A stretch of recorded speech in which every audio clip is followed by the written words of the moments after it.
each other as we're all being asked to figure out how to make a difference in some ways that we haven't necessarily practiced before. So thank you for all that you're doing associated with that and with your ongoing commitment and flexibility with our new approaches. So there's some really important new information up on our website. We got yesterday, or excuse me, over the weekend, it's now posted up, new guidance from OHA around the sanitation recommendations. And also, I wanted to look at it while I was talking to all of you. So you're going to want to look for the COVID-19 sanitation recommendations and cleaning schedule for emergency childcare settings. You'll see that right on the COVID-19 page. And then there's also something that's called safety procedures and guidance for childcare facilities operating during the COVID-19. As I think you know, yep, right there. As I think you know, we are working really hand in glove with OHA, and it's going to be really important for, as these new guidelines come out, that we're making sure those are making their way all the way out to providers.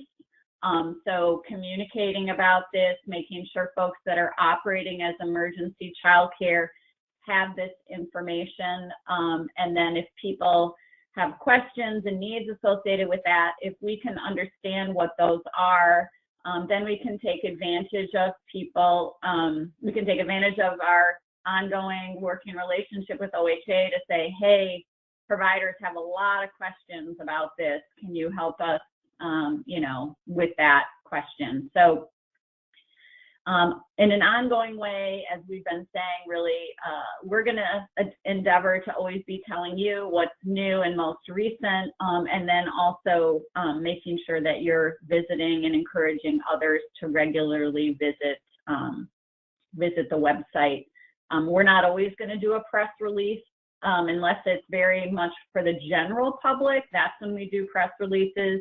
If we're communicating like an official communication to all childcare providers, of course, that comes out from the Office of Child Care, but things like these guidance, we're going to be sharing them with you, making sure you know about them, and then really working together to make sure that information makes its way out. So those were two things that I really wanted to bring to people's attention. I know we've got a variety of other folks on this call that will be talking about the various other kinds of supports that are going to be available, and some interesting things that are starting to emerge that are very exciting, hopefully, for supporting childcare businesses during this time. And you all may be aware, hopefully you've been tracking, that the federal government is providing assistance to states in the form of like a one-time CCDF block grant payment. So Oregon is going to get about $38 million. And that the purpose of that is really to be used to both operate emergency childcare. It can be used to help support families, and also we're really thinking about how we can use it to both sustain folks who are operating now, and if possible, help other people get back online once we're past the emergency. So we're at the very beginning stages of really thinking about how to best invest that $38 million given the circumstances that we all find ourselves in. So I'll pause there and see if there's any questions. And I know that we have Tammy on too, if we've got specific questions that I might need a little backup to answer. We do have one question, or actually more. Are these requirements or recommendations? And Shannon, would you clarify that question? Are you referring to the sanitation recommendations? This is Jenna. I actually get to mask as Shannon. It was my question. Oh, I sorry, just Jenna. feel like what's ending up happening is a lot of this stuff is coming out, like the recommendations about taking temperatures, and there's a huge amount of confusion with providers about whether or not these are things that they have to do or whether they're things that are being, that are recommended that are best practices. And so I just think I just want to know, be able to help give providers the best information about, are these recommendations of how we, in a perfect world when we actually have supplies, would do this, or are these, you have to find a way to do this whether or not you can?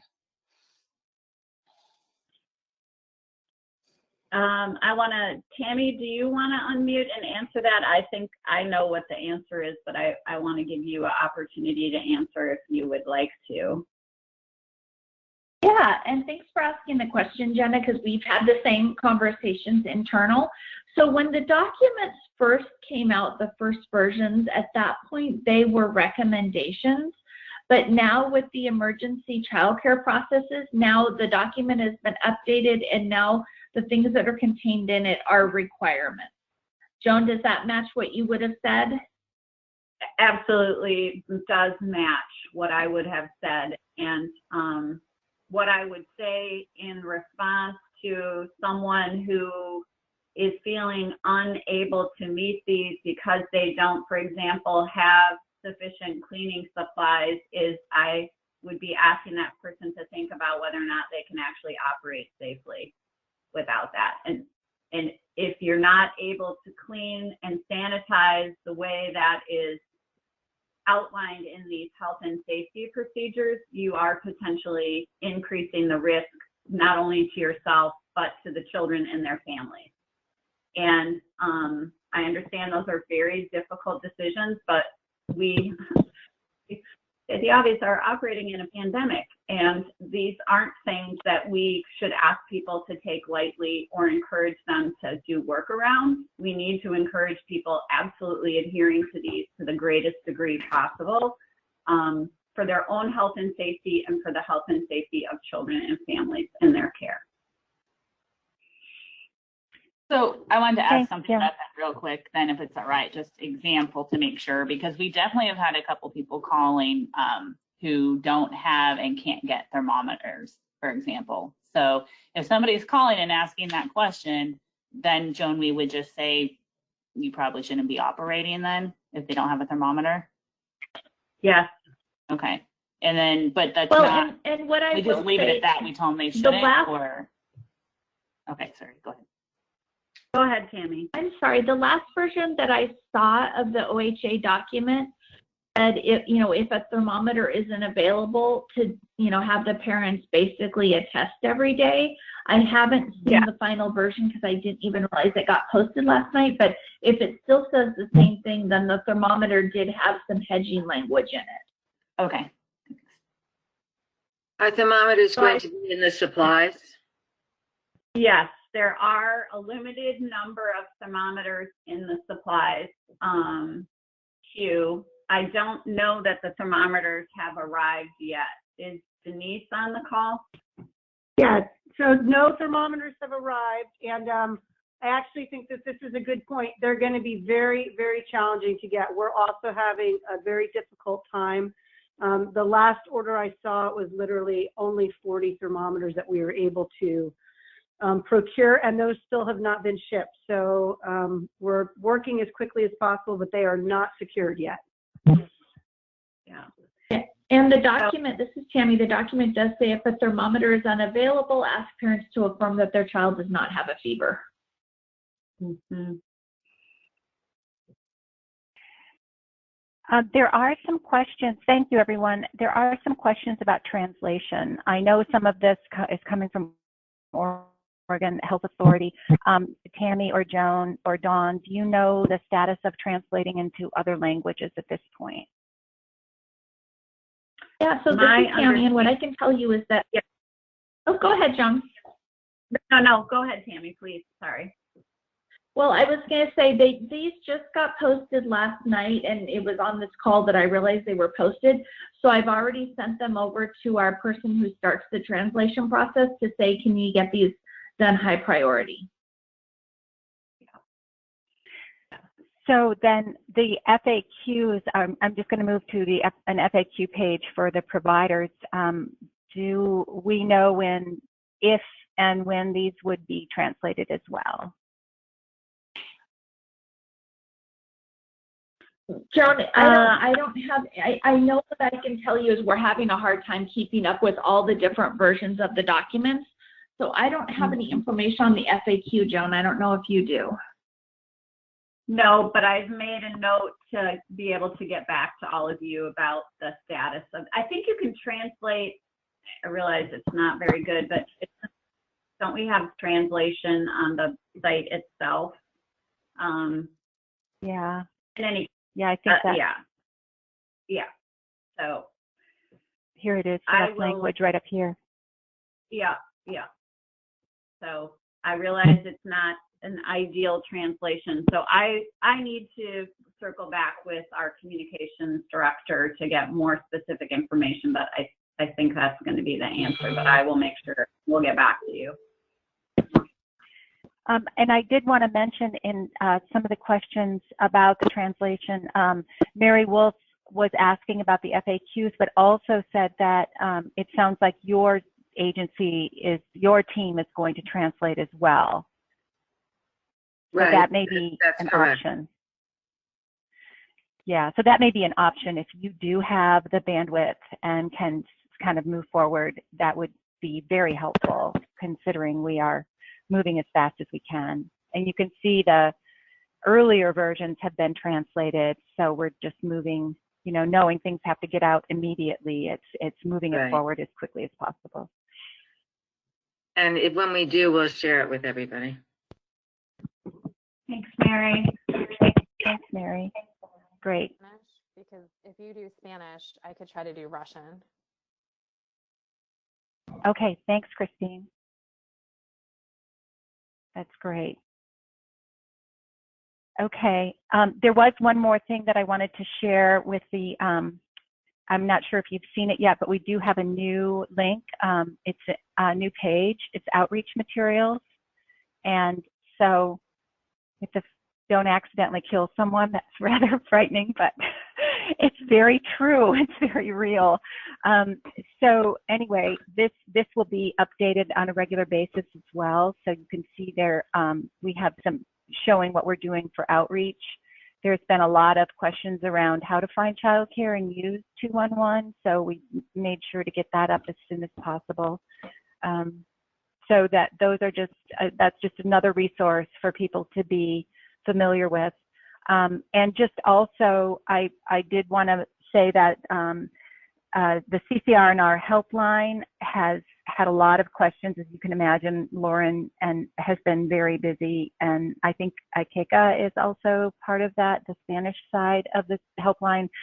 And just a reminder to all of you, as well as what they've been doing at TRI, is as questions come in, our page is updated every day. So you may find answers to things that are coming from providers or parents right on our website. So just reminding people to use that as much as possible. It's very much a robust resource at this point in time with a very active team working on it. Okay, any other questions? Let me see if we have anything more. Oh, Carol, will all of these requirements apply to school district operated emergency childcare? Yes. And that's actually a good segue into our next agenda item, if I can find where I am here. And that is... Can I just say that go ahead. Most schools are not, or at least in our area, are not up and operating. And if there are no thermometers available, they're not going to be able to open. Is that correct? Well, as Tammy pointed out in looking at the guidance, Nancy, it appears as though if there is not a thermometer available that the family can attest. That is why it is so important to read this guidance. And certainly I know Brett's going to be, is Brett on today with you, Margie, to talk about this related to schools?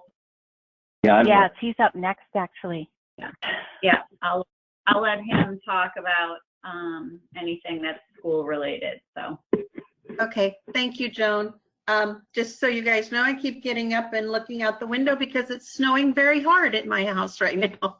Oh, lucky.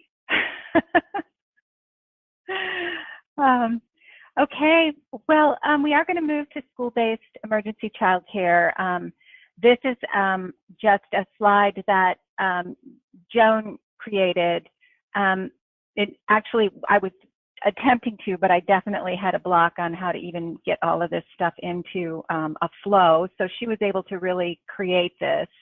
We've had a lot of questions on the school-based emergency childcare, as I imagine you all have them, as well as getting them.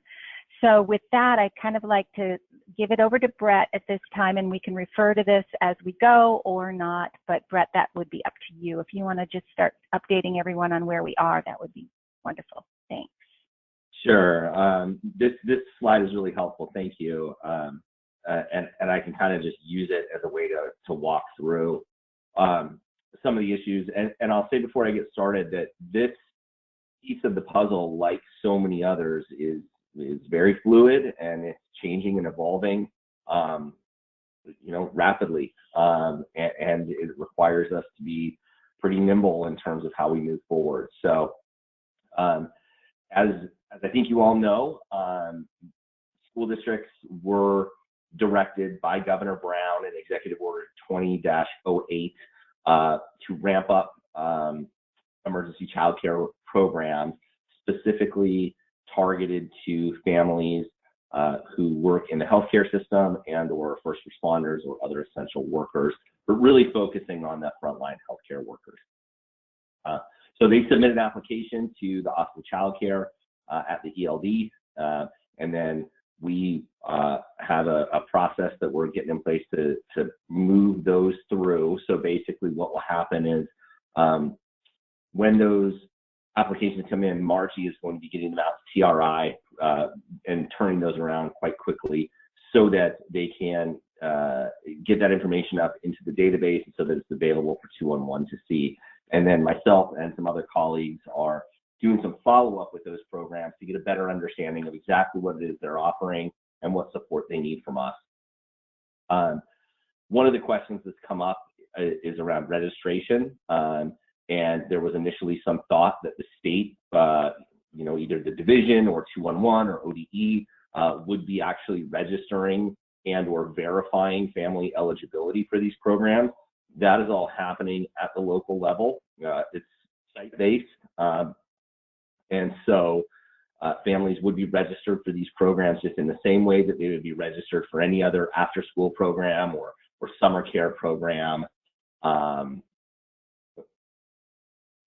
That's really up to the school districts to do that. And likewise, in terms of verifying employment, there's not a central repository where employment gets verified. And so different school districts are going to be dealing with that issue in different ways. This next bullet point where it says determine financial plans. So I think we'll see hopefully some more guidance on this soon, but when Executive Order 2008 was issued, the assumption was that school districts would be using district staff to run these programs and that services would be free to families. That is playing out that way in some communities and not in others. Some communities and school districts are actually partnering with a third-party provider like the Champions Program or Boys and Girls Club or the YMCA to provide these services. And in those cases, the third-party provider is charging families a daily rate, not looking at it necessarily as a profit opportunity, but rather, just a way to make sure that they could pay their staff and keep the lights on. So that's something that's going to have to be figured out going forward because, as I said, I think the original intention was that these services would be offered for free. As school districts move forward with what is being called by the Department of Ed right now, preparing for distance learning for all, their instructional staff and classified staff are going to be engaged primarily in that endeavor. And I don't know what that means right now in terms of staffing these emergency childcare programs. So we'll just have to see how that all unfolds. But the upshot here is that as programs may look to lean more on community partners for this purpose, this question around how are these programs being financed does remain in play. There's a brief orientation that staff need to go through. It's really what we call the site-specific orientation, and we've provided some very high-level guidance on areas in which staff may need to be oriented, but it's not an extensive training that we're doing or anything like that. And then this is an area where I think you all and the early learning hubs can really help. This last bullet point in the first column here where it says connect with early learning partners and employers of essential workers. A lot of school districts, they may have a connection with their early learning hub, but for the most part, they don't work closely with the healthcare system or the first response system. So I've had a lot of questions come to me around, well, how do we even know who needs emergency child care? And there is not, that direction is not coming from us. We're not going to communities and saying, in Albany, Oregon, there are 50 families that need emergency child care for school-aged children. That need is determined locally, and it may be fluid and it may fluctuate. So what I'm telling people is that, you need to be prepared to have an initial plan to launch and recognize that you might need to grow or contract. But regardless, you're going to need to keep in mind that stable group requirement that was in the most recent executive order. Okay, let me stop there before I move forward with other pieces and just see what questions people have. I know some questions have come up in chat, but I haven't seen them completely. So Brett, Eva is saying school districts are having trouble getting staff to engage in providing emergency care, which. Yeah, so that's certainly an issue. One of the governor's original executive order on this directed superintendents and gave them the authority to call their staff back for this purpose. And it also said staff who are in the high risk or vulnerable populations for COVID-19 can be exempted. So that includes people who are older than a certain age, people who have underlying health conditions, and or people who receive a note from their doctor basically saying that it's not safe for them to be involved. Where there are issues related to collective bargaining at the local level, we need to be referring those to ODE to resolve. That's outside of our scope to resolve. I know that the governor's office is in regular communication and meeting with the Oregon Education Association, the School Board Association, COSA, and the whole alphabet soup of professional organizations. And I don't know if they are going to be able to come up with a systemic approach or response to these issues, or if they're going to have to be dealt with kind of on a more case-by-case basis, given what's happening in a given community. But what I do know is that's outside of our realm of control and influence, and we need to be referring those situations back to ODE and ideally having them working in partnership with the governor's office to get those situations resolved. Brett, do you have a contact name or information for that? We've had a lot of school districts that are really struggling with that, and hearing people that are able to work say, I don't want to work, and the district feeling like they need to ask for leave time from them. Just a name or contact piece would be really important for us. Yeah, so Carmen Urbina in the, I believe she may be don't quote me on this, but I believe she may be the deputy director at ODE. She's, regardless of her title, she's a high level, executive person over at ODE. And she has been tasked with being their point person for working with us and for working with school districts. So she's brought some of her staff on board, but for high level questions like this, like, we can't get our staff to want to agree to participate in this. that's something that needs to go to a fairly high level. Thank you.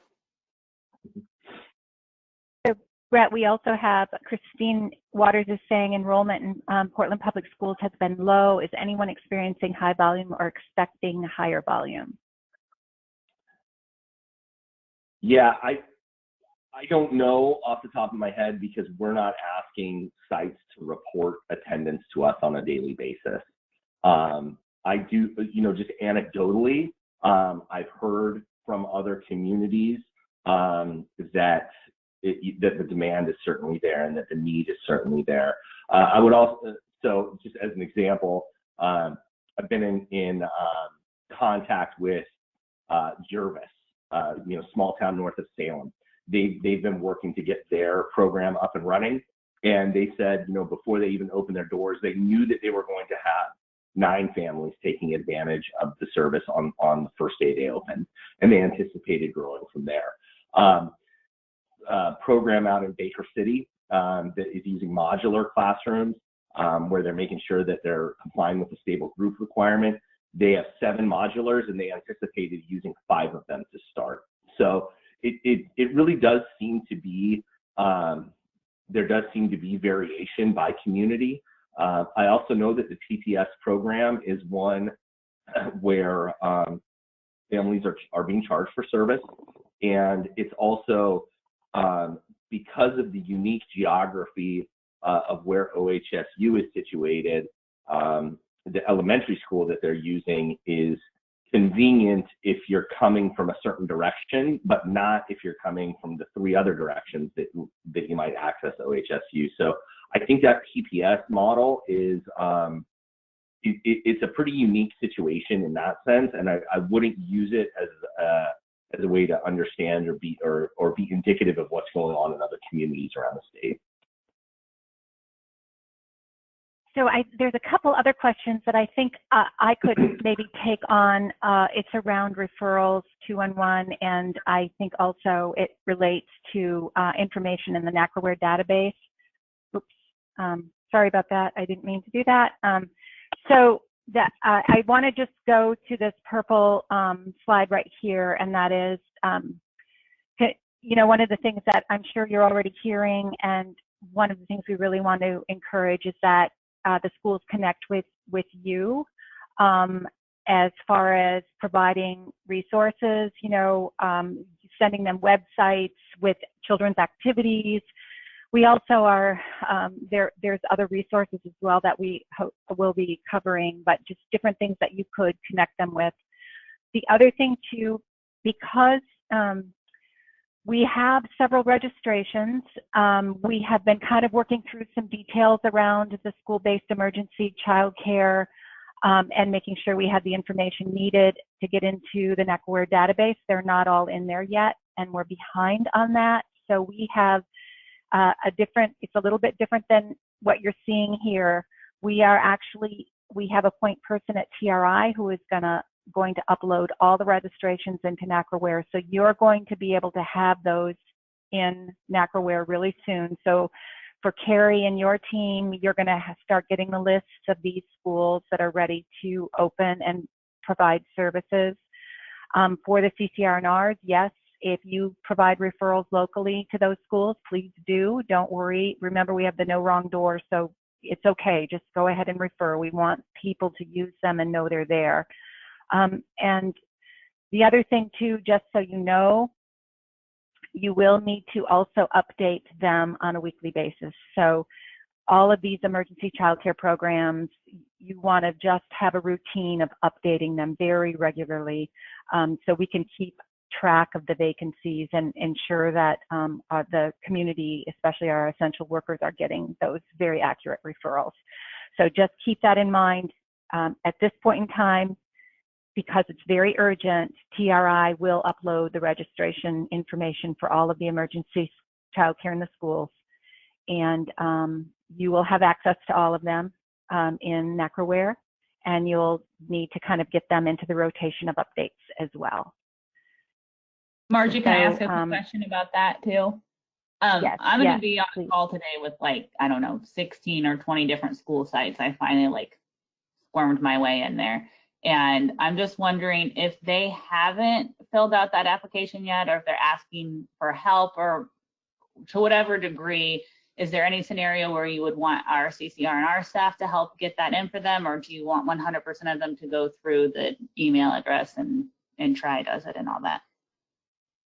Well, they'll still have to submit those forms through the office, that email address. They'll still need to do that, but if you can upload the information in NACRAWare, do it. Go for it. Okay. But make sure they get that application in. Yeah, they make sure they get that application in. Okay. Okay. Yeah. Awesome. Yeah. Yeah. Brett, unless you had a problem, was there any problem with that? Yeah, I didn't think there would be, because if they're willing to do it, we want to get them in there, and they just need to make sure they have the application in too. Yeah, and then Eva, around the, oh, go ahead. Go ahead, Brett. Well, I was just wanted to jump in because there was something that I had intended to address that slipped my mind, but I think is really important in terms of your communication with school districts, is that I think initially the understanding was, and I don't know if this was accurate or not, but I think the assumption was that school districts were being asked to provide emergency childcare for children birth to 5 as well as school age. And really, especially with all of the emergency childcare that's coming online for birth to 5, we're really looking to our school district partners to provide emergency childcare for school age children, unless they're already set up for preschool. You know, we know that a lot of our school districts are providing preschool either through Preschool Promise or through their own program. So, you know, what we're not trying to do is create, you know, new settings for children birth to 5 that aren't well set up to care for them. So that's an important piece of the puzzle when you're talking to your school districts. It's really thinking about the school age children who, because school is not in session now, have nowhere to go. So thanks, Marty, for letting me jump with that. Sure. Brett, this is Eva. Is that written somewhere?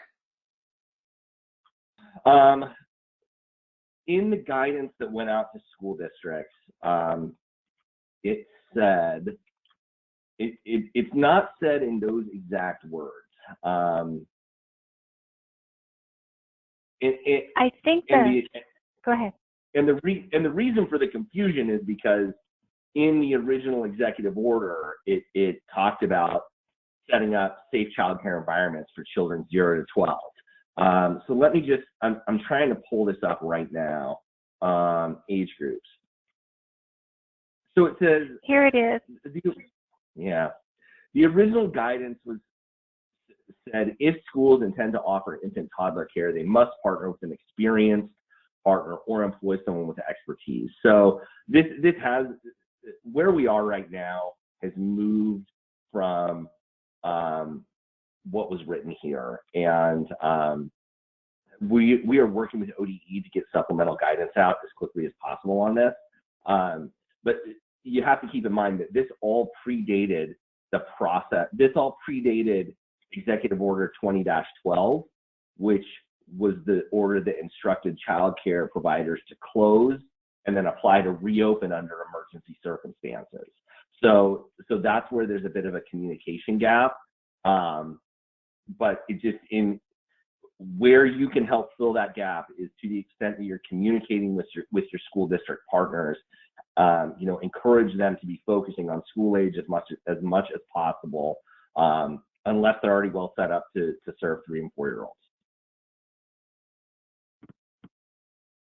Thanks, Brett. So there's also some questions around 211 providing data around calls. So a couple of things, and Sherry, correct me if I'm wrong on this, but I believe you can all query that in NACRAWare. All of the information in NACRAWare is available to you, so you could query that. However, I also know that it's really key that you have this at your fingertips, and Sherry has created a dashboard that does now include referrals per county. So I'm going to make sure everybody has the link to that. You can go on it, look at it, refresh it, and that will give you updated information that TRI is consistently updating. That's coming from NACRAWare.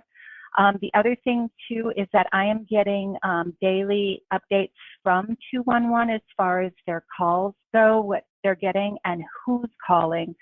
So the majority of the calls are definitely what they're actually listing the occupations. So the team is asking for occupations of the callers. They're not vetting anyone, they're just tracking.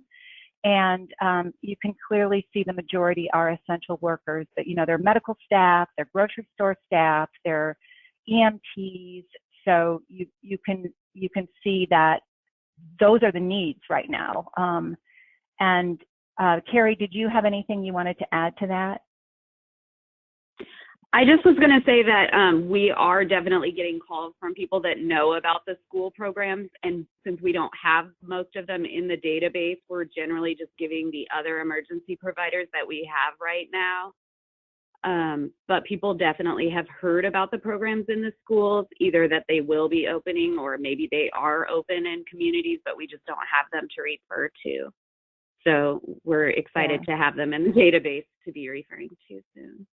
And most people are mentioning that they've heard they're free. So again, we're excited to see which ones are free and which ones are charging. Okay, great. Thank you. I have a question. A couple of, yes. I'd written a, Karen, you're echoing. I know. Okay.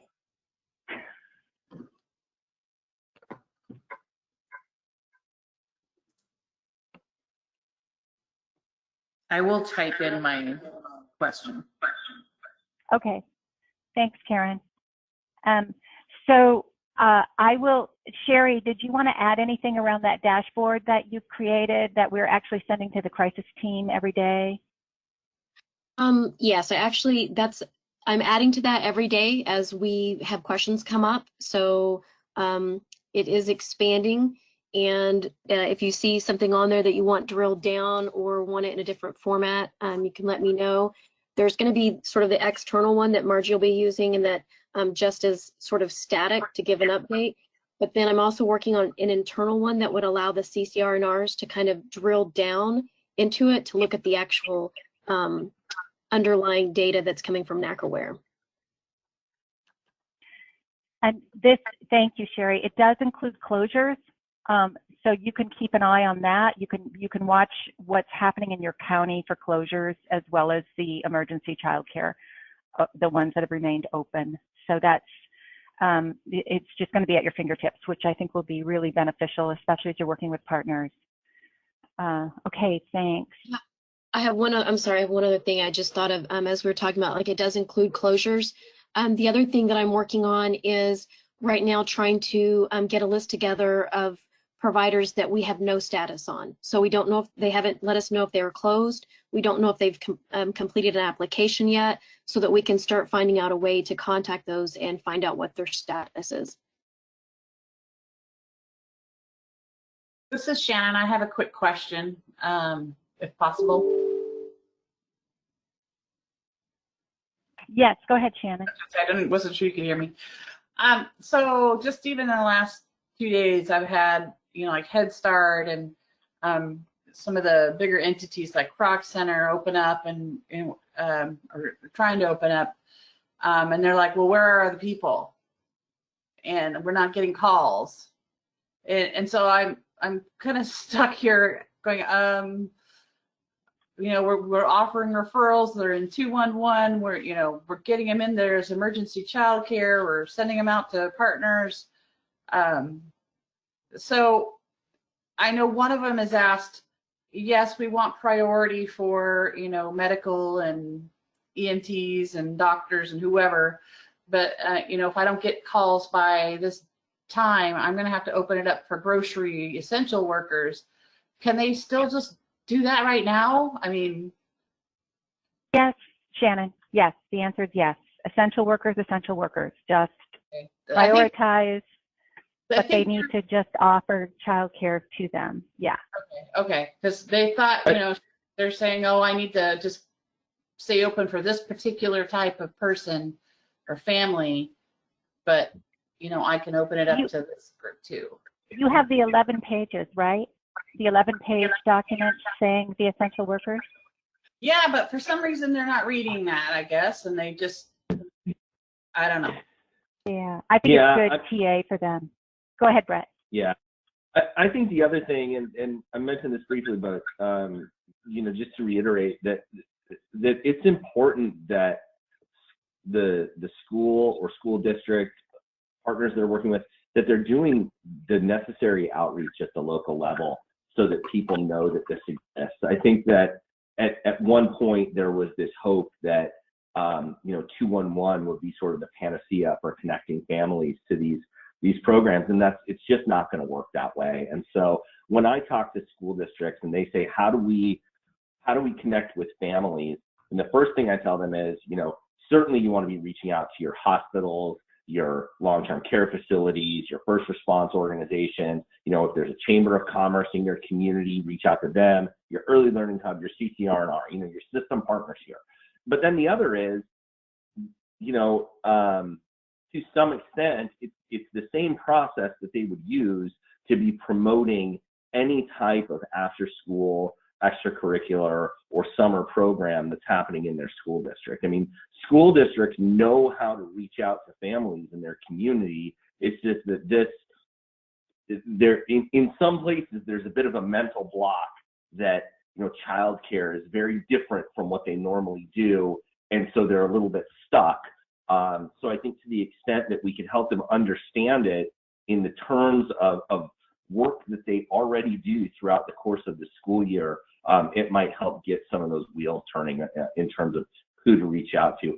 I also think that there is, you know, in some ways a bit of a disincentive for them to be doing outreach because, frankly, I think some of them don't want to be doing this. So to the extent that they're able to say, there's no uptake of this service, there isn't a need here in our community, can we shut our doors? You know, I think that's a direction that, frankly, some of them would be more than happy to go. Okay, I am looking at the time. We've got some great questions. Karen tried to get in, and I'd kind of like to give her an opportunity for her question. I do want to point out, Jessica, thank you so much. She put the link in for that report, the dashboard that we were talking about. It's in the chat. So Jerry, your question, you'll find it in the chat. Also, it has for everyone to scroll all the way through it, and you'll see the new additions there that Sherry's done recently. So if you don't see it, just keep scrolling down. You'll eventually get to it. Karen's asking, this may have changed, but a school district has opened an emergency childcare and is not wanting their information to be referred to parents. I think they should get referrals through 211 only so that all emergency responders have access to the slots. So Karen, I know you probably are echoing a couple of things. We can as you know, mark them to no referral status, but you're suggesting they should be referred because they are slots for the emergency responders. Is that correct? Did I get that right? Okay, okay. And so that would be a good message to get to the schools, that it is important you're referred for these reasons. Okay. All right, thank you. I would like to suggest that we move to, I believe that Regina and Jen are on and are going to have to get off in about 10 minutes for another meeting. They were going to give us some options around the DHS orientations and what we can do to support providers so they don't lose their DHS status. And we've been meeting with them and talking to them about some ideas. So I would like to offer this time for them if you both are still on. Regina, I see you're there, but I'm not sure if you are. There you are. Hi. Hi. I was expecting Jen to be on and talking, but basically we know that the RNRs are not able to provide the orientations at this time in person, so we were trying to come up with alternative ways, and we kind of wanted to open it up to you guys because you guys are the ones that are going to be doing the work. So I don't know if you guys had any suggestions. I think, oh, it looks like Jen was on. Yes, I am here. I'm sorry. I got a phone call from my kid's school district, like right at the same time as you started talking. I was like, oh no. Okay, sorry about that.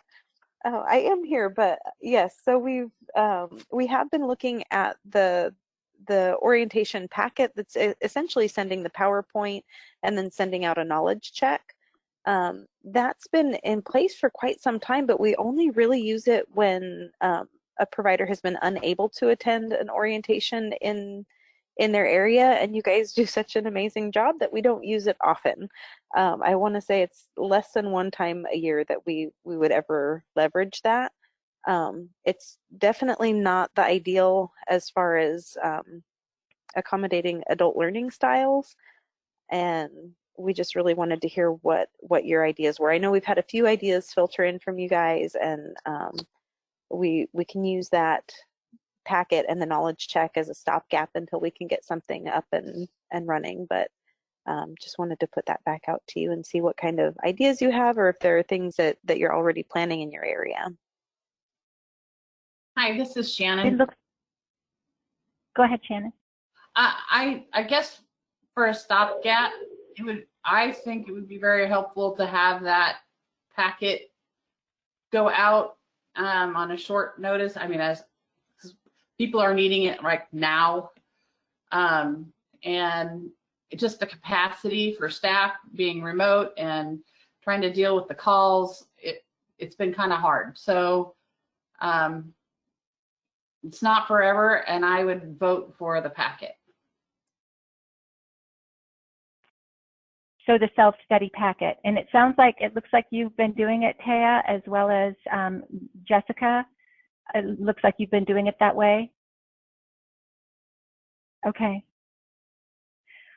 We did talk about possibly getting a recorded one as well, and we also, it looks like we may be able to get a recorded in Spanish and Russian, but we've got to work through that. But meanwhile, until we are able to get something up, it's following the requirements and statutes, the self-study packet would be the way to go. So I believe there might need to be, though, an update on the current information around DHS, the changes for this time period. Is that right, Jen and Regina? Yes, I was going through the orientation packet yesterday and just noticing the pieces about absent days are going to be really tricky to try and teach in a packet because they are ever changing, it seems. And so we've got our current absent day policy that's in place until the end of April. And then we are looking at revising the absent day policy, but we don't quite have that completely finalized yet. And I mean, it's such a crucial piece, it's really difficult to get it across through a PowerPoint. Is there a way, if we send this packet out, that then we do a follow-up call, and you know, we can explain a couple of those things that might be hard on the packet, but just follow up, do you understand? You have any questions? Yeah, I absolutely think that would be a good way to address it. I know we did go ahead and add some questions to the knowledge check. Previously, the knowledge check was only about 7 questions long, and so it really wasn't that much considering it was almost a 50 slide presentation. But then one of the thoughts that I had on that is if the providers get the answers wrong, we would definitely want to have a follow-up so that there could be a conversation, because we really don't have guidance in place as far as if they failed the self-study. And then also like I said, we did make some revisions to the questions. I think we have 12 questions on there now, but we did want to send that out and get your feedback on if they were appropriate questions, if they were maybe the questions that you would have asked, or are there questions that are missing or things that you really feel like need to be addressed. Okay, so it looks like a few people are going ahead and providing like a go-to meeting. So Taya's saying they're doing Google Hangouts. Mary's asking about a Zoom orientation. So anything like that would work. And also, if there is, if they do that, there's really no need for the review process, right? If they attend and there's time for Q&As, wouldn't they, by them attending and participating, they have reached compliance, correct? Right, I would think that would be sufficient. Okay, but if they do a self-study, then they would you'd want to have the review questions back, and then a follow-up to kind of go through any concerns or clarifications about the absent policy. Right. Okay. Shannon, and then where? Sorry. We should get the orientation packet out to everyone, and I can send that. I can follow up and get that out to everyone. Okay.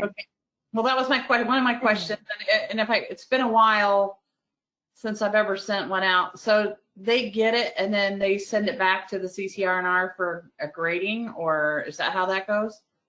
The way the previous packet worked is we had postage paid envelopes that we would send out, and it was actually a sheet with a carbon copy attached to it. And then we would have them just send it back to central office. But since we are not allowed to be in central office, and that is where all the supplies are,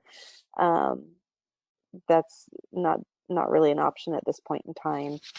The carbon copies as well, they have the older questions on them, and they say LERC orientation across the top, which we definitely moved away from that LERC acronym. And so in the new knowledge check, I revised all of that and just called it a DHS orientation. And so so something gets back to the state, to you, that they've completed this then? Right? I'm thinking in this process, they would want to ideally email it back to the R&Rs directly, because if we're using it on a much larger scale, we won't be able to handle that in DHS central office, especially since we're not there. But also the concerns about if they didn't answer questions correctly, or they really need that guidance, that would need to come from the R&Rs. Then we would put them in a single participant then through ORO that they completed. I believe so. I'm not quite sure how that tracking piece would work. How is DPU contacted? Is it through ORO? The direct pay unit gets they get a report from TRI every week on those who have completed the orientation, but I'm not sure how TRI pulls that information. Okay.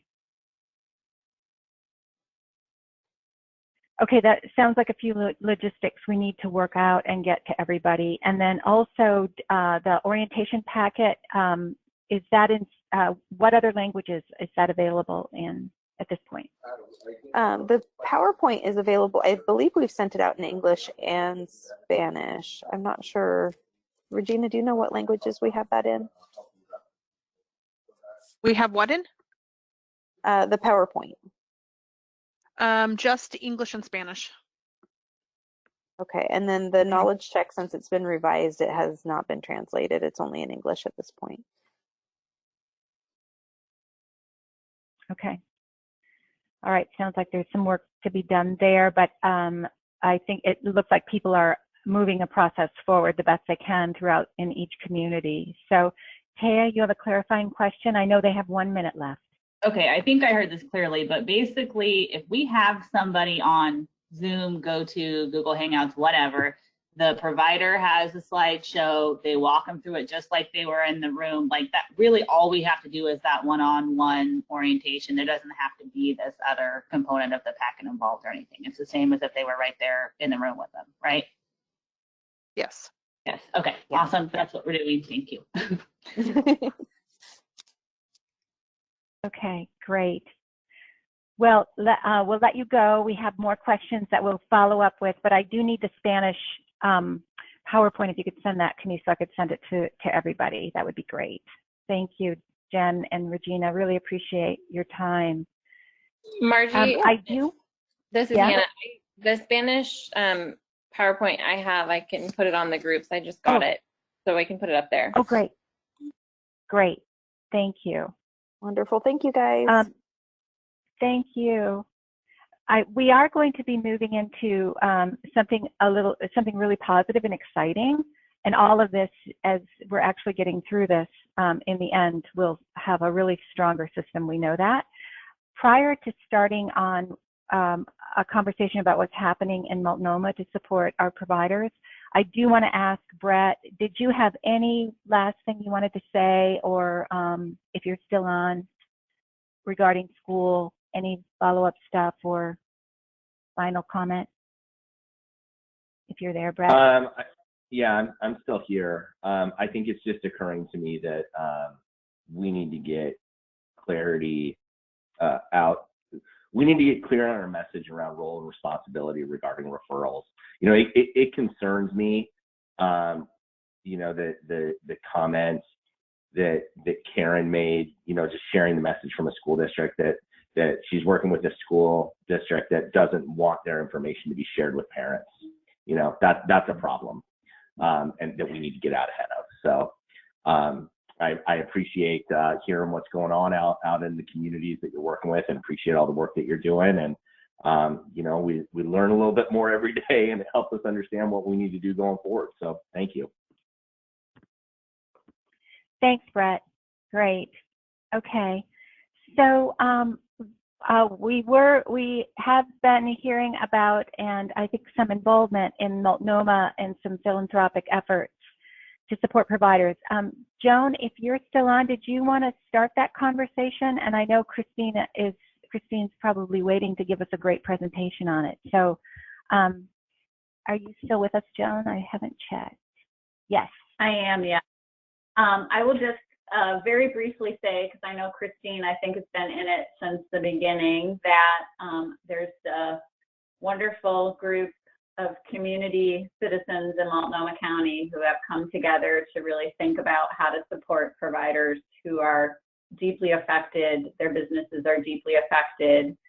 And the Oregon Community Foundation has generously funded Heidi McGowan to help to coordinate some of those efforts associated with the early learning division being able to support some information and resources, for example, to help ensure providers learn about and have access to small business loans that are a part of the most recently passed federal legislation. And a small group of us were able to get on the phone on Sunday to talk with Mark Holloway and Sue Miller from the Early Learning Council, because the Early Learning Council is going to use its membership to help to support this. So what I really want to convey is gratitude for the folks in Multnomah County for starting this effort, and then for the opportunity for all of us to partner together to support, hopefully supporting a lot of provider business access to supports and resources. So turn it over to Christine. Thank you, Joan. I certainly don't have a wonderful presentation, but can give a little bit of an update about what's happening. So as Joan said, there's a lot of organizations and individuals and volunteers actually who are putting a lot of time and effort into this project. So I'm going to give a very brief kind of picture because it's completely evolving, and we have had literally 2 meetings about this. And so I believe the Goodness Collaborative is an organization who has stepped in, and they are volunteer based, and they are donating their time to help us guide through the best way to put this together and make sure it's the most accessible for not only Multnomah County, but then connecting with Heidi to make sure it's available statewide, which is really exciting for us. Family Forward is a big partner in it as well, and so they're helping us to track all the bills coming down and to track how they will translate into help for childcare. So I'm leaving a lot of partners out, but those are two really big partners in this. Basically, what it will look like, we think, at this moment in time is having all the resources available for small business. So small business loans, forgivable loans on a website, so all in one place. They're right now working on getting that website launched. So this is very fast tracked. So this will be, we're really anticipating the next week and a half, we'll have something on the ground. So there'll be a website, and then there'll be, we're in the process of putting out a survey to kind of hear the most important needs at this point. And so those are things like how to get your staff unemployment, what loans are available, what are you eligible for, et cetera. And so once we have a better idea about what the actual needs are, we'll be recruiting volunteers that are experts in those areas. So there'll be like an intake person. So if you go to the website and then you have further questions, you could fill out kind of this intake form, and there'll be an intake coordinator who can contact you right away. And that person could answer some really general questions on their own, like for example, what does revenue mean, or what is my gross income for a month, like those simpler questions. And then for more intense questions or more specialized questions, they'll have people to refer to. So those are going to be our volunteers that are, people that work with the banks, with Umpqua Bank, for instance, or loan officers, and how to fill this application out. So there'll be kind of multiple steps of how this will work. So the key piece, I think, is really the intake process, is really understanding what the question is, what the need is, and being able to, A, give assurance that, yes, we hear you, we know this is a problem, here's a couple of solutions, and this is what I can advise at this point, and here are some additional experts for you to talk through your individual situation with. So that's our hope at this point in time. So what we're doing as far as that process, we're trying to vet that process through with a few providers. So tomorrow we're going to have a group of providers that we talk to about this to make sure that that's kind of the right direction to go, and that that'll be something that will be helpful for folks.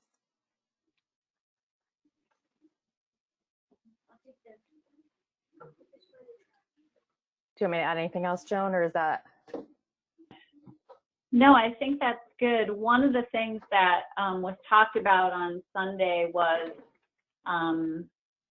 whether or not we had at CCRR individuals, QIS staff who were really rock stars, so to speak, was the terminology used, at helping people with their business practices. With the idea that we might want to identify, have you all tell us, maybe you do, maybe you don't. Do I have somebody on my staff that is just consistently great around helping people with business practices, that really helps people overcome their biggest difficulties? And if we understood who those first folks were, that it would be helpful to be able to potentially deploy them as a part of this process.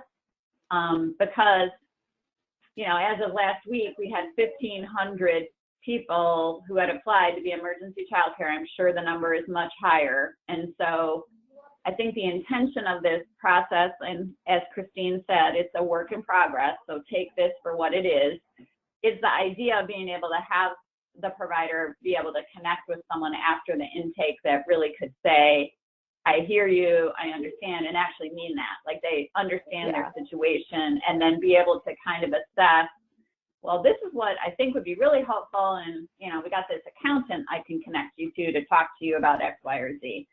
So I think we're hoping that each of you might consider if there is someone at your R&R that you would want to recommend to potentially be included as the group of folks around the state who might take some of these calls to help triage and be a part of their regular work that they're already doing, hopefully. But they might help some people that really could make a difference for these providers. Again, work in progress. I think what we're looking for as a follow-up to today is just, if you have a staff person, what's that person's name and contact information? And of course, we'll keep you in the loop with that. But I think it's also a chance to highlight people who really have done super great work, but might have kind of labored in obscurity. And this is a chance for them to be a part of an important statewide project. that really could make a difference to childcare providers throughout the state. Joan, I'd just like to add, I mean, even if it's a QIS that doesn't necessarily have really strong business background, just to be the key point person that could be updated through this process. So they would have complete access to all of those volunteers or all of those updates that are happening. And so it'll keep one person that can keep track of all of the things that are going to be coming down. Yep. Thanks, Joan and Christine. And we have some comments in the chat box. It looks like there are definitely some people who would be available.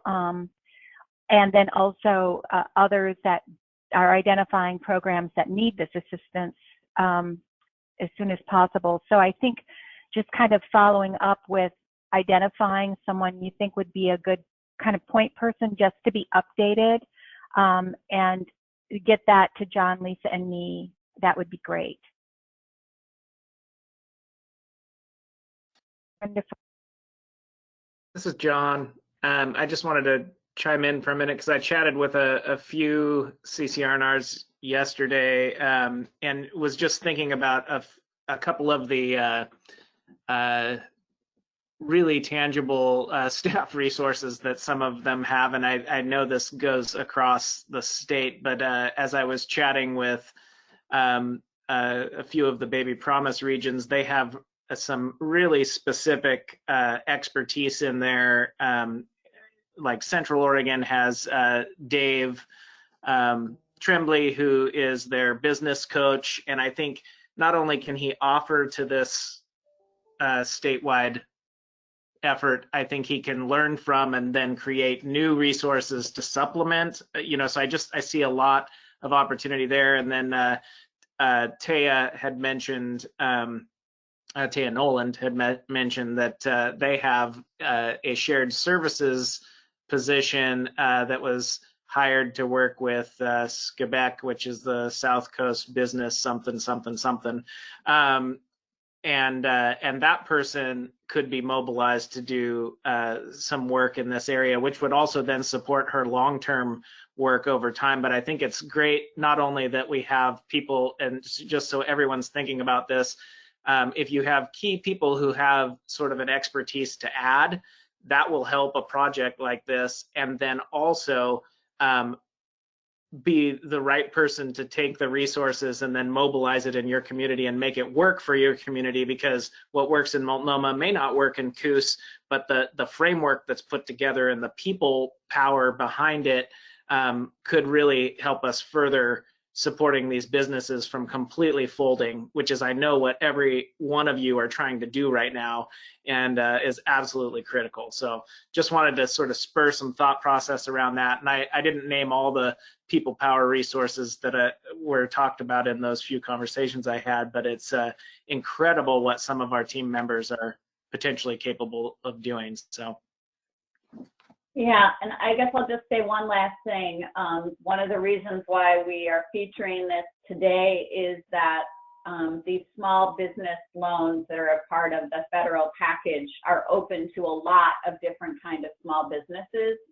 So there is a real sense of incredible urgency here that we get the word out, that we get this website up, that we get providers to understand it and know about it and get them in the application queue, because they're going to be in there with thousands of other small businesses. And so I just really implore all of you, as soon as this information becomes available, to please share it far and wide, because it will be hopefully not our last strategy to help with direct financing, but it certainly is going to be the one that might be the most quickly available. Thanks, everyone. It's really exciting. So just a time check, we have about 15 minutes left. And I think at this point, if there are no more questions or comments, let's go ahead and move to substitutes. John, update on that process, where we are? Sure. Let me find my thoughts. Okay, so just wanted everybody to be aware, and TRI folks can chime in also. Currently, we've got, not currently, actually, this was yesterday's news, but as of yesterday, late afternoon, there is a total of 637 people who've signed up to be potentially considered as subs around the state. And we could send out a few different things. One is this data that we're receiving. It's not about who actually signed up, but it just gives you numbers for the counties throughout the state as far as who has sort of brought themselves forward and wants to be considered. And it kind of gives you information on whether or not you want to continue to market in your region that there's a need for subs that may be able to be mobilized for emergency facilities that have signed up. But TRI has been in the process of following up with every single one of those people who have signed up. They've made contact with all but 30 as of last night out of that 637. There's about 264 that have something in the process to still finalize, like they may not have a current criminal background registry clearance, or they may be missing CPR and first aid, or recognizing and reporting child abuse and neglect, or some component of what we've been requiring. Hannah is kindly put together a process document just for you guys to, as your staff are talking to potential people who want to become subs or facilities that are wanting to be connected. She's put a little bit of guidance together so that you can access the form site document and sort of fill out what the facility's needs are, which then also really allows us to have an opportunity. I shouldn't say us, it allows TRI to have the opportunity to get that information out of the form site and connect them with these substitutes as that process is needing to occur. And so essentially we're at a place where we have 343 out of that 637 that are fully verified and ready to be mobilized. And so one of those talking points as you're visiting with people is, before they really request a sub, they probably ought to think about, okay, how, when I get these referrals, am I going to call these people, talk to them over the phone? How am I going to vet that they sort of meet my philosophical lens as should they join my team in my childcare program? And the other piece they want to vet is whether or not these people, whether or not the program itself has the ability to pay these folks for their time, because there aren't resources currently coming from the state or any other area that sort of pay for the substitute's time in any one of the programs. So these subs are able to be, they're early learning professionals from all walks of life and career and we're mostly recruited from ORO, so they could be attached to registered or certified family programs that have closed down. They could be attached to child care centers. They could be trainers in the system. It could be a little bit of anything. There's even a few out there that have said they do want to volunteer for programs that are providing emergency care. And so that is a little different. Most of these folks are probably seeking a job position that they can use temporarily as they're trying to maintain some form of income. And so I'll pause there for a second and see if anyone from TRI wants to fill in any blanks that I missed, but we're rared and ready to start mobilizing. John, this is Hannah. There were some questions in the chat about the phone number. So what's on the document that we'll send out with the notes is that the form that Robin sent you last week is there for you if you're having a conversation with a program to kind of fill in who they are and what their needs are, and we will follow up with them with that referral to programs, or they can call our 1-800 line and connect with us. So either way, we are connecting with programs either directly or with, hold on one second.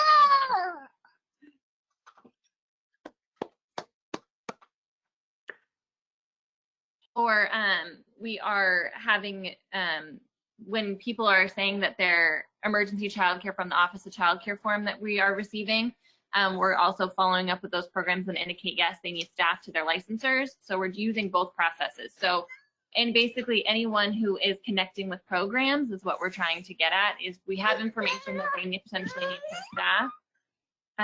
Then we are using both those processes. So the emergency child care application as well as the form, or just giving us a call in general to really get them connected into staff. And so the last thing that I'll add to that is that as TRI is making those connections, they'll be providing a number of referrals to those programs, and then we'll be doing some follow-up with the facility or the program to see, like, did you find somebody? Did you make a connection? Were you able to fill the need that you had? And then if not, they can provide more referrals and kind of keep that process going. But we want to close the loop so we can actually say this sub has been mobilized, stop referring them. And I think that's kind of the nice part about all of these connection points that TRI is trying to make with the facilities is once the need has been met, the loop can be closed, and then we can move on to helping another program and another set of people get connected with them. So I've got a question, I guess, about kind of the turnaround time on that. So if they call and say, I need subs, I'm guessing they'll get that information right there, or they'll get connected over the phone to here's the people to choose from, or however that's going to work. If they use FormSite, do you know how long it might take? I think some of these school districts are going to ask me today about subs. They've hinted towards that. So I just want to be able to give them, a general timeline on how long it might take for them to get referrals to subs, or whatever we're calling that. Right now, there's only been one person that has used the form to indicate they need subs. So we're checking it automatically lets us know when someone comes in and someone gets assigned. So we're hoping, same day turnaround to get them the information. We are using Macroware, so it is tracked. They're being entered as a client, so they will get a referral just like a parent would, with the information of who the person is, their contact information, when they're potentially willing to work, and their trainings that they've had verified. So they will get it just like a parent would in a look of a parent referral. And so that will be emailed to them, or we can give them the numbers over the phone. So however, if they're, we're emailing it, but then also if they need it over the phone, they can get it. Okay, awesome. Thank you, Hannah. Yeah, no problem. And once again, Jessica, who seems to be our resource library person, put the link for FormSites into the chat box. Thank you, Jessica. Boy, you're magical, I swear. You've got a link to everything. Thank you. All right, great. Sorry, I saw a question. I'm not following them in order on all this, but I think Shannon or Jenna were asking about whether or not there was a flyer to put out there, and I don't know if that got answered yet. But what we are going to be sending, and we'll send it to you, the subs and the supplies, which are probably going to be talked about a little bit more. As soon as we have a green light to send this stuff out, we'll be able to send a one pager that says, if you're needing substitutes, this is where you go. If you want to sign up to be a sub, this is where you go. And if you need supplies, here's how to access them and order them. That will be sent out daily as facilities are approved as emergency child care facilities by TRI to all of those programs. And so the first one will go out to all the programs that have been approved over a series of days over the last week. And then each day another group will get that form, but we'll send it to you with this other guidance that Hannah has created. So you have access to what that thing says. I don't really want that one just sort of being sent out all over the place, because it is the link to the supplies, which are sort of targeted to different groups, that are actually emergency facilities. And then our regulated subsidy folks, you guys are going to have some additional information to provide them, which maybe what I'm saying is a segue into someone else talking about this, like Denise or Lisa. Actually, yes, supplies is next. I think that we only have a few minutes left, and I think it's really important that we get to that. So who would like to start? Lisa or Denise? I'll do, I think I'm going to do it because Lisa's off actually working on the supply process as we speak, so we can launch. Hi, everybody. Denise Swanson here. And exciting week trying to get the supply chain up and running for our providers. And here's where we are today. I'll make it brief because we will send you information and instructions and all the tools that you need in writing as well. As an overview, just to let you know where we're at, we've had today, the last 2 days, supplies landing at our warehouse in Wilsonville. We did have to set up a new warehouse because of their work with the medical supplies that DAS is also doing. We've created a form that I think I mentioned to you last time will be based on what current inventory is. So what's going to happen is we're going to send out to all of you a letter, and a letter will come out from TRI to all, and John, you jump in and help me here, but it will go out to all providers who have been approved, who are registered for emergency childcare. So that's the first letter, and TRI will handle that. On that letter will be the information that John just talked about for subs, as well as a link to the ordering form for the emergency supplies. When we get those forms back, DAS will fulfill those orders and ship them via UPS. So they'll come directly out. The only things in the order forms will be what's available at that moment in the warehouse. Limitations will be built into the form, but it's not like you're only going to get one hand sanitizer. You'll get a box of hand sanitizers that'll have 12. And so as of today, when we start the process, we'll probably have all the information out to you tonight, and then we can start tomorrow is our hope and our plan. What I know is in the warehouse right now includes hand sanitizer, wipes, gloves, formula, diapers, canned food, no thermometers. Like I said, we're working hard on that, and the thermometer covers I know are an issue as well. So we've got a lot of the opening supplies that I think people are needing. And then if there are supplies that we haven't thought of or things that you're not seeing on that list as you look, do let us know those and we'll let you know. We went based on the survey of providers about what types of things that they need. So folks, providers will be directed that they should check back every couple of days to see what is available because we're not going to do any back order pieces as well. Our ask for the CCRRs is that you are supporting providers in filling out the form, and in places where they need extra assistance, you may also fill out the form for them.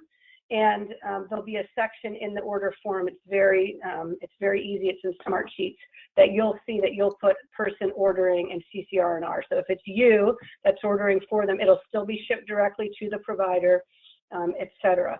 In regard to providers who are regulated, subsidy, license exempt, did I get that right, John? Those providers, you all will have a little bit more interface with because we're going to need a little bit help with those folks that have 1 to 3 children.